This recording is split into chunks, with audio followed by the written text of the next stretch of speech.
This is the Turn Autism Around podcast. I'm your host, Dr. Mary Barbera, and today we are talking all about toys.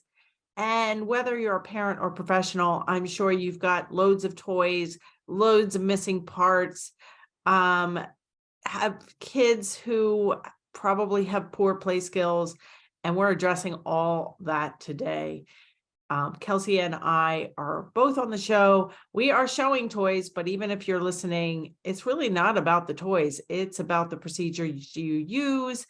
And towards the end of the show, Kelsey shows me some toys that I literally have never seen before that she uses all the time. So you're going to want to stay till the end. So let's get to this really great episode on autism and toys.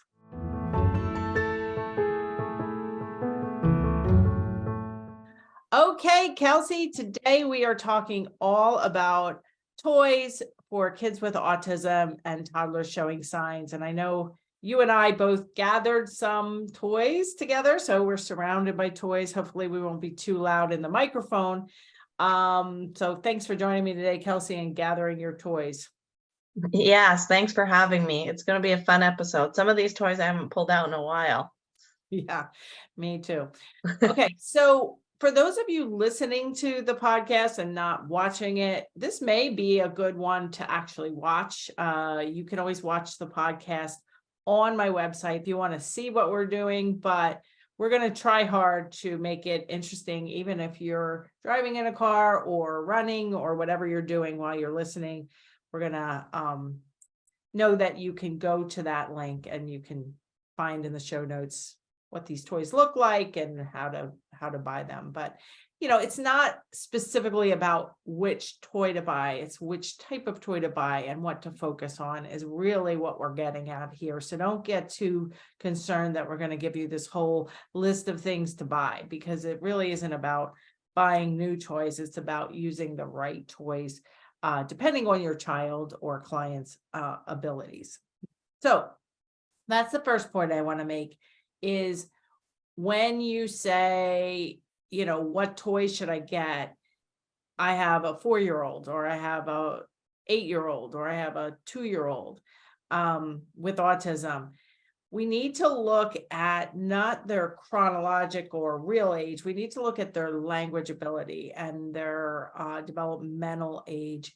So that's usually a lot lower. I know for my son, Lucas, when he was 3 years old, he got scores that he was like in the 9 to 12 month level for expressive language, and maybe the 12 to 18 month level for receptive language. And those scores are kind of jarring, when you get scores like that, even for older kids who are still scoring in the younger range. It kind of is disheartening, but we need to, eyes wide open, and we need to pick skills, pick toys that are appropriate given their developmental or language ability. So when you are, 9 to 18 month level, think about those kind of toys. So a lot of the toys we're going to show are kind of baby toys. They're infant and toddler toys, maybe preschooler toys.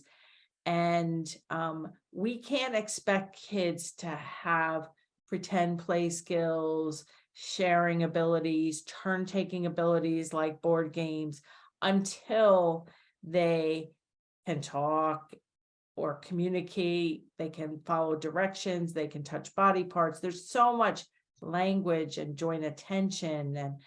And so a lot of times we need to start with, we always want to start with an assessment, no matter what skill we're talking about. And lucky for you all is that I created it last year in 2022, I created a digital assessment that's 10 minutes long that will give you scores in 3 areas. We'll give you scores in self-care, and daily activities like eating, sleeping, grooming, dressing. And they'll give you scores in language and learning skills. A little tiny piece of the language and learning skills is social skills and imitation and things like that, which are super important, as is language. I think people underestimate the importance of language when we're talking about social skills or play skills. And then the third score you get when you take the digital assessment is problem behaviors, which can often be in the mix when we're talking about trying to have kids play with toys. They might have problem behaviors because they might want to play with toys a certain way. They might not want to share. They might not have any interest. They might have interest in the baby toys, but not the toys that are appropriate to their age. So all in all, play and toys and social skills are just one piece of this whole big, circular situation we have going on. So cause and effect toys are really where we want to start. Kelsey, do you have anything to add about what I just said? Yeah, for the assessment piece, in addition to doing the digital assessment, which you should absolutely do, one of my favorite ways to assess toys is kind of following a child and see what they're doing when you're not, trying to play with them. Maybe they're doing a lot of dumping things, then we might get toys where we could dump. They might be doing a lot of taking apart or putting together. And so we might get toys like that. We also, when we do give them a new toy, say we just give them this and no parts, and maybe they start taking it apart, we would know when we introduce this toy, okay, maybe part of our play with this is going to be first putting it together before we put a ball down it. And so a lot of watching with toy play, just to see what's reinforcing to the child before we jump too far into, this is how you play with the toy and you must play with it this way. Because the most important thing to remember is play is supposed to be enjoyable. Right. Now that's an excellent point. And also to along the same lines is to have a couple different toys out and see which one they pick, because I recently did a keynote presentation in Minnesota for Finding Cooper's Voice, and I did 10 key lessons, and my number one lesson was choices lead to happiness. And so if you have, this toy versus this toy, and the child even reaches for toy A or toy B, that's a preference. That's beginning a preference assessment. And so it's a really good thing to do. If you go into a doctor's office, well, they probably don't have any toys out in doctor's offices anymore, but when my kids were little, they did. Post-COVID, they probably locked all that down. But if you go into, a playroom, whether it's at somebody's house or in an office, you can also see what kind of toys really are best to start with. But the thing that we really want to start with almost always, if it's a child with very little language, we have more assessments in our online courses, like a language sample and videos, and assessing if they're at daycare or preschool or what the expectations are. I mean, there's more to it, but I think the number one type of toys we are promoting in our courses is cause and effect toys to start, because even little kids, and I should have looked up the age when cause and effect really start, but it's before age 1, where, like putting things in and they disappear, making balls go down a ramp, making, things kind of disappear, is really where most play with toys starts. So let's talk about cause and effect toys. Kelsey, do you have a cause and effect toy there that you can show and tell? Yeah, I do. Let's do the hammer and balls. Where's my hammer now? Here it is. So the one thing with cause and effect toys that I also like is they have a purpose.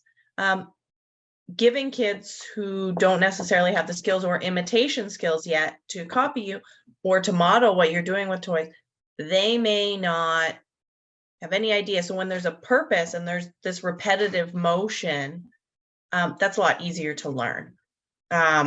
So this is called Ball Boat. You can get the same thing in the store with just balls and a hammer and ball toy if you search it on Google. And basically, I'm holding a hammer and I have some balls in my hand. I hit the ball, it disappears, it goes down a little ramp, and out it comes. And that's a lot of fun. There's normally 4 balls if you haven't lost them. And you hit it again and just keep going. We can pair up language with cause and effect toys easily, and we'll probably get into more of that later. But ball, ball, ball, we put it back in. Ball, and we put it back in. And then we have our hammer, and we can say, "Oh, hit it." And it's just really basic. So that's one example of a cause and effect toy. Other thing, even for really young kids, even though this is an older toy, is you can play a form of peekaboo, because that's a really young baby game, but it's a cause and effect game, kind of like a Jack in the Box, where you hide things and you go, "Oh, knock, knock, open, it's a cow," and then we play peekaboo type thing. So anything where there's something, there's an action where we can be excited, and then there's a product can help kids, and then we can also build requesting from that if they want more of it. Right. So a lot of people, when they think of toys and play and social skills, they think natural environment. This should just happen by, osmosis, and we buy a toy farm and a toy kitchen and everything should just be natural. But for a lot of kids with autism, they really need to build joint attention skills, cooperation skills, language skills, and requesting or manding skills before they can do any kind of play with toys, appropriate play with toys.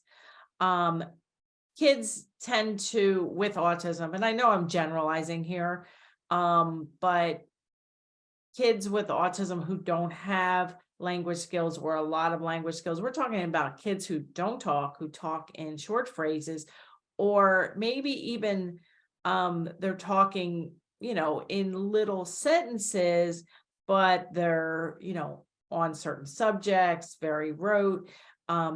Those kids, and that's a wide range of kids in terms of age and ability level, even within those parameters.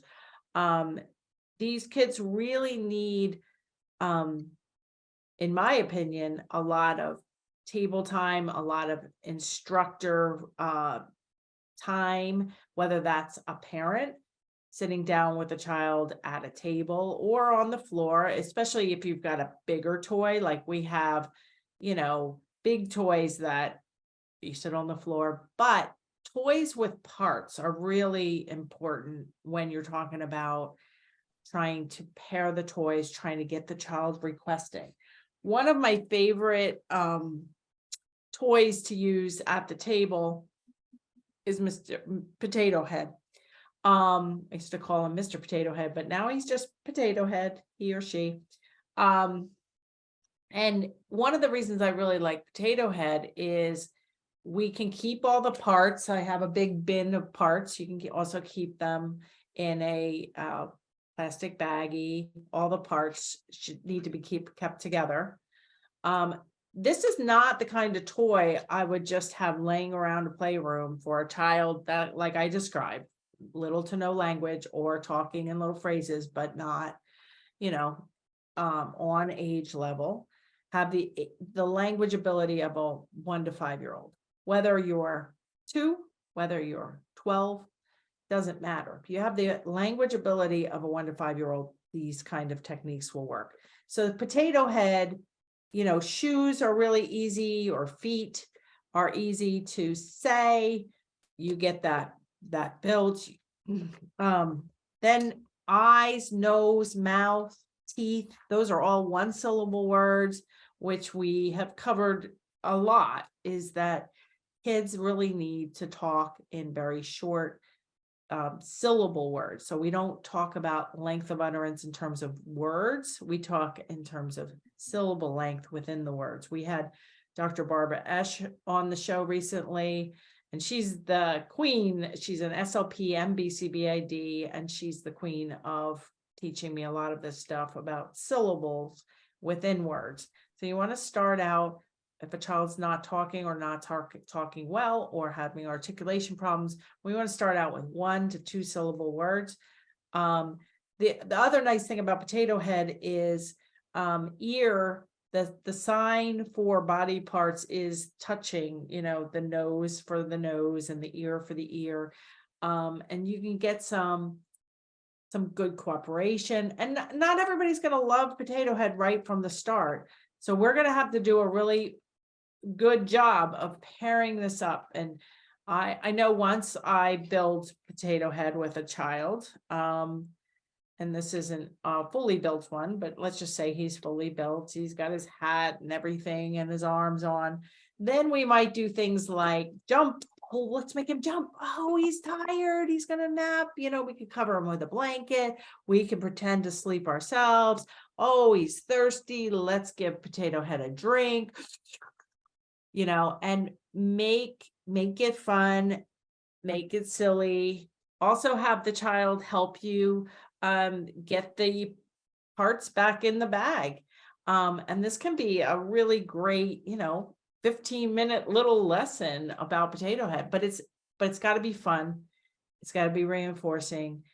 I know I've gone to clients' house in the past and they've been like, oh, she doesn't like potato head anymore. Well, we have to make her like potato head, because potato head is super important. It's even important for older kids who aren't talking yet, because labeling body parts, touching body parts is so important for telling a parent that they are in pain, for indicating what hurts. And that's a complicated process, but if a child doesn't know his body parts, can't touch them or label them, that's a big concern to me. So potato head is, I guess it's kind of a cause and effect toy, but that's a little bit of a stretch, I guess. Yeah. One toy that is a cause and effect toy and a toy with parts is one of our favorites, Coin Pig. And Coin Pig can be done with no sound for kids who might not like it, and Coin Pig can be done with sound. And so you can pick. I don't even know if my turn's on. I might, but anyway, because when you push his nose, he plays songs too, so that can be fun to practice pointing. I have a pig too. Yeah, so that can be fun to practice pointing. But when you have lots of parts, so it's important when you're playing, you want to make the toy, and we're going to get into this. One of the ways to pair up a toy is to make the toy more fun with you than without you. Yeah. Because one thing with kids with autism or those showing signs is they often will find a way to play with this toy on their own. They might line up the coins, they might line up, and that's all fun and good. That's good to have safe things to do, but we want a lot of the main chunk of our toys to be interactive and to be more fun with a person than without. So right now I'm holding all the pieces. I don't just give the child 10 pieces and talk to them while they're playing with them. I have all the pieces and I give and I make silly noises, or I say or ah, and then I can give it to them. And then when you put the coin in, it disappears. And it's actually all in here. And so some kids like to shake it. Some kids just like to open the door and take it out. But there's lots of parts. So that makes this game long, and it also makes the child continue to look at you, continue to come to you. And the more we have interaction with the child, the more teaching we can do, even if it doesn't look like teaching. Any interaction we have with a child who tends to shy away potentially from interaction is good. Yeah, totally. And I think the Coin Pig toy is one of the best. You can also pair for a child who's not saying anything, or maybe they're saying ah and ba or baba, mama. We can pair those coins and say mama or ma, ma, ma. Use the one word up to 3 times strategy, and then give the child the coin, whether they say anything or not, have them put it in and go back. So that would be, the coin pig. I would have that in a bin. I would have Potato Head and his parts either in the parts in a like a baggie or a bin. I would have toys that you're going to work on together with an adult in a big box or closet or a rolling cart with a bin on top. Because what you don't want to do is just have the child, like Kelsey said, play with it their own way, which is not functional. It's not language enriched, and there's no joint attention. And then we kind of have to repair it, and we don't want it to be a negative. We want the child to be introduced to these toys and then to practice with an adult, or even an older sibling, to make it more language enriched. I think the language enriched part is big, and plus we're constantly working on trying to get the child to imitate, which is such an important skill when we're talking about play and toys. Yeah.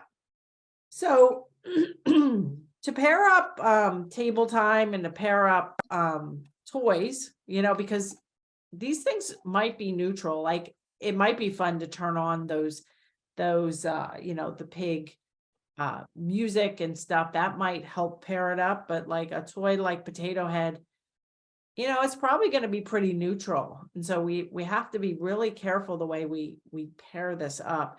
But I think bubbles are great.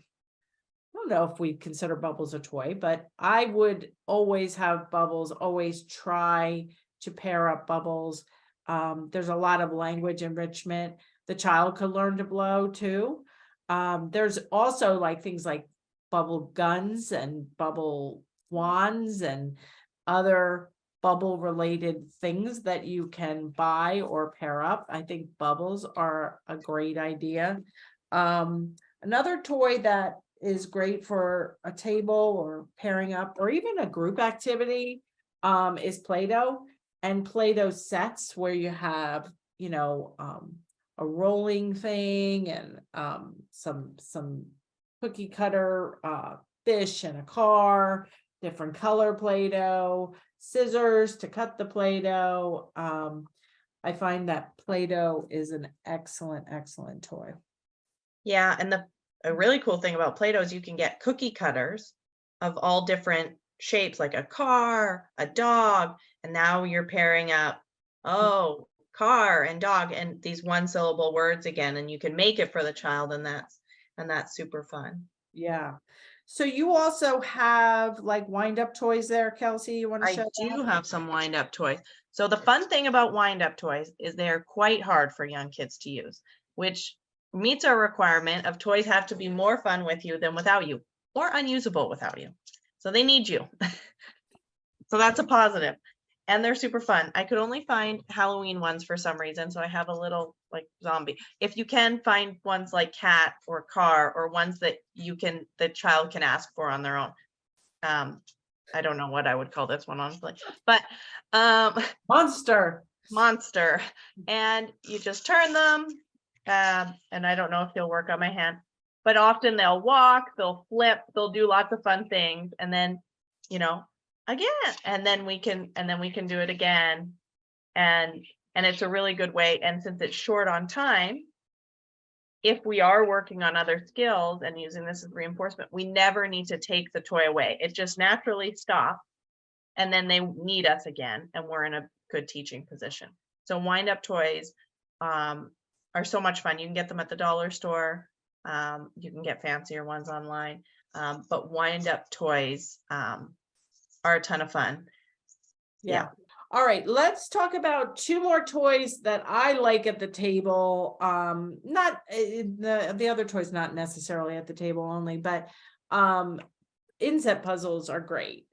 Animals, vehicles. I have shapes here. Keep all the parts in a baggie. We even have an organization system where we label the baggie puzzle 1, and then on the back of the puzzle, we put a sticker with number 1. So that way we can go with number 1 puzzle and we can grab the bag in order, be as organized as possible. Because I don't know about you, like I wasn't a behavior analyst when I was a mom to 2 little kids. And how many puzzles actually we had, all the parts, like very few. It was always a mess. So really keep your puzzles, and puzzles need to be language enriched. So it's star, circle.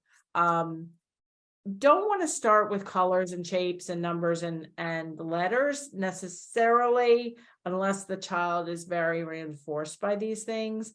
And you definitely want to be very careful with colors,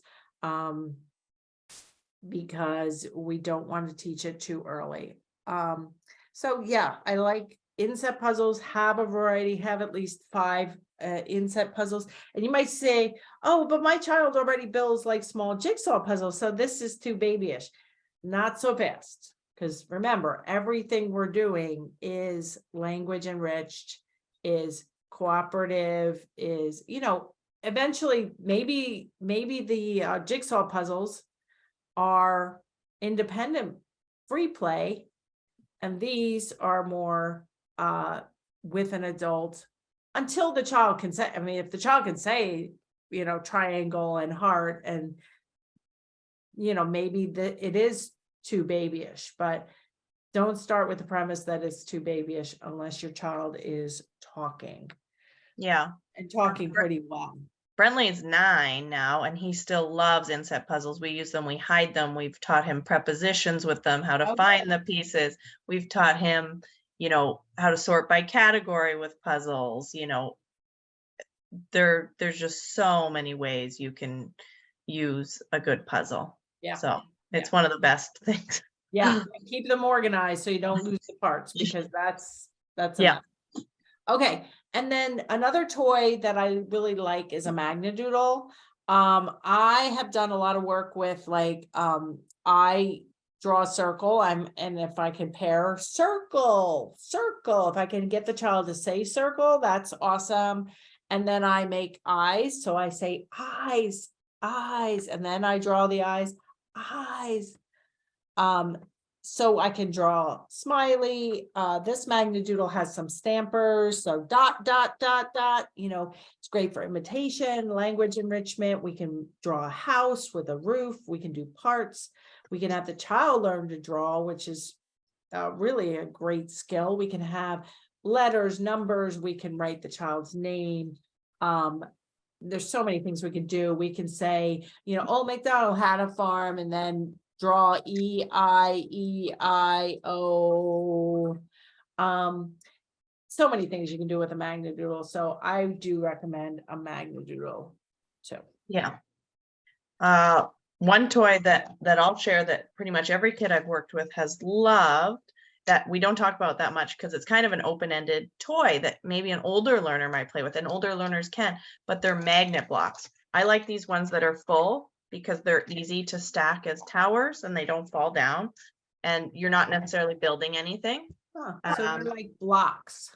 They're blocks, but they're like magnet. Thin things that can make into cubes, and yeah, they're like Legos, but they're magnet. Yeah, and they're really easy for kids who have fine motor issues. They just pop on.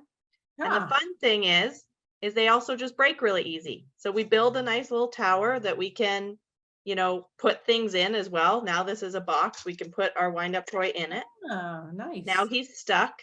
And then you can just, I'm not going to crash it big because it'll make a noise, but you can crash it. Oh no, crash. Let's build it again. And kids like to line them up and just hold them.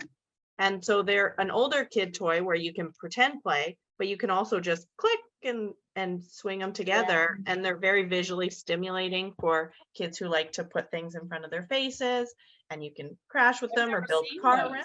Awesome. Yeah. I like the ones that are filled. You can get ones that just have magnets around the square and they are empty in the middle, but the ones that are full are much sturdier. Cool. Yeah. Okay. So those are one of my favorites. So let's move into real quick, how to get a child ready for more pretend kind of play. Yeah.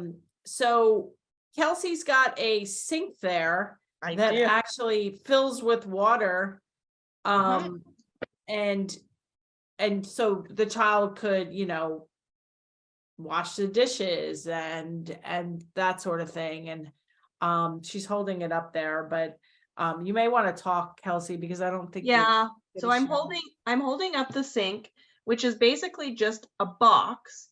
And you put water in it and you can turn the faucet on and off. It works like a real faucet. It comes with cups and plates and stuff.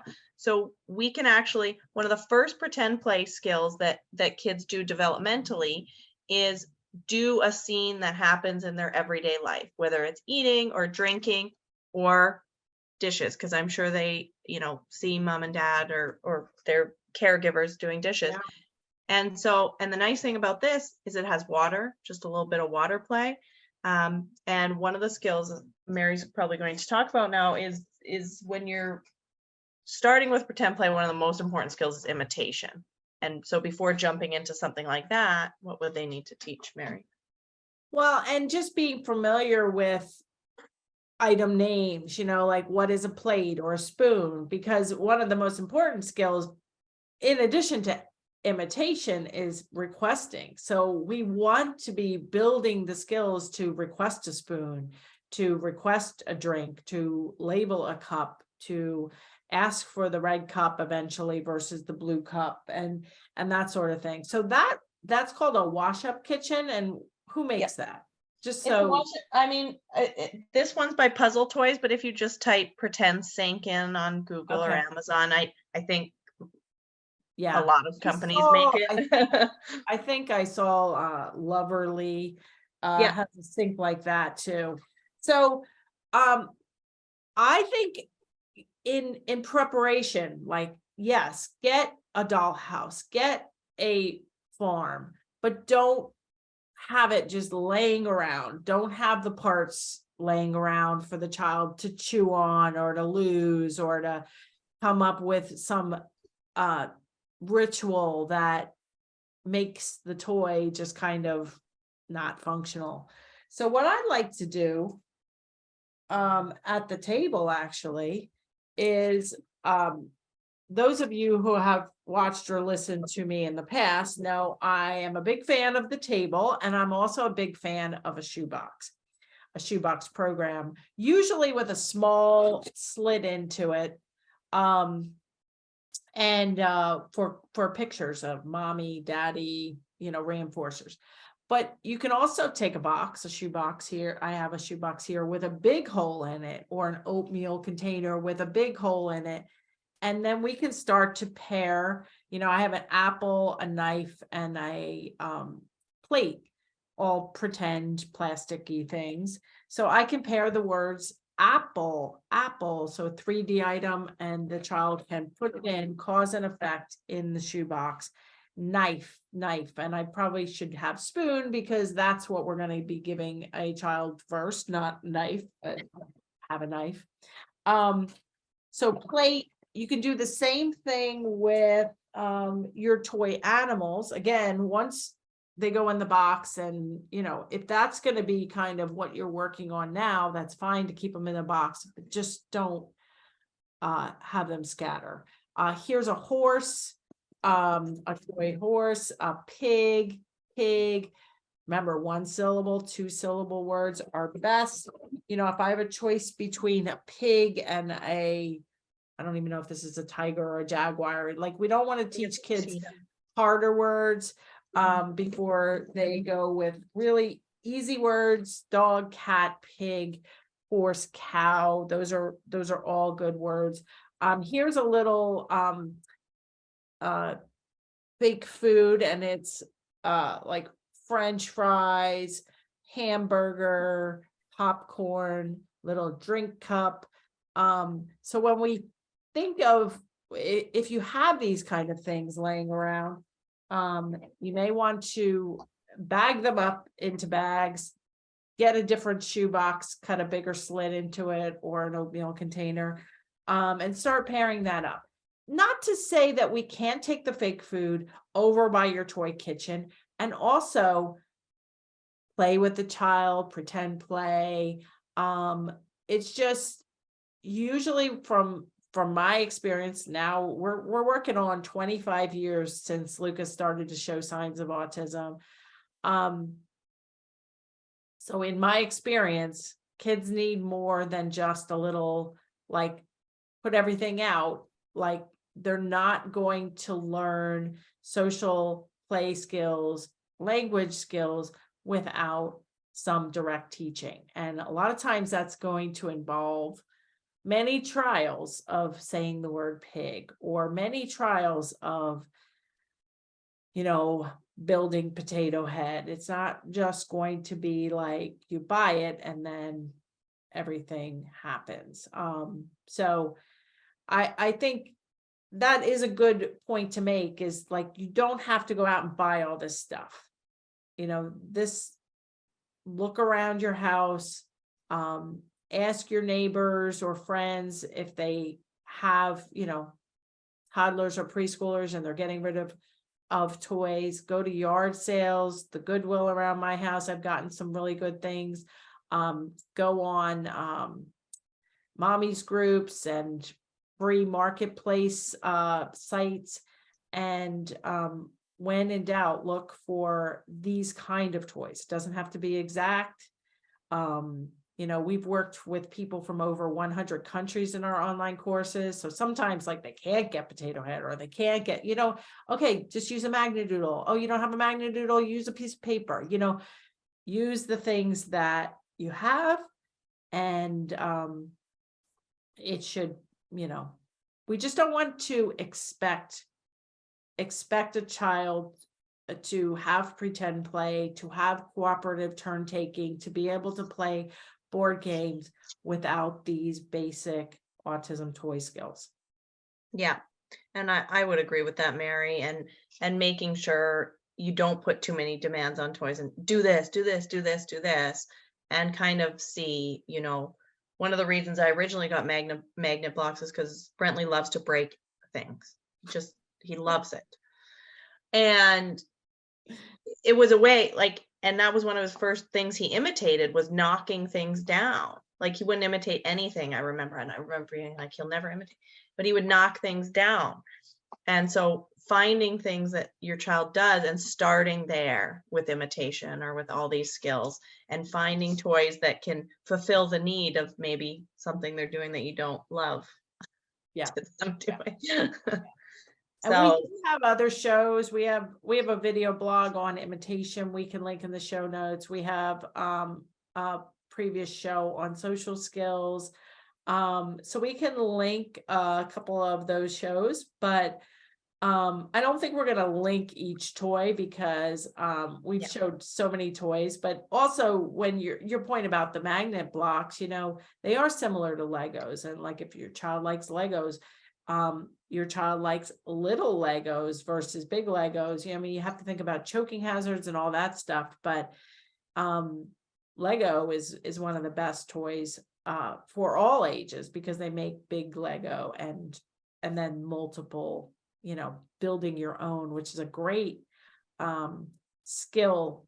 And one of my clients, he was only 6 or 7, and he was building Lego sets of a 12-year-old, you know what I mean? But he was very impaired language wise.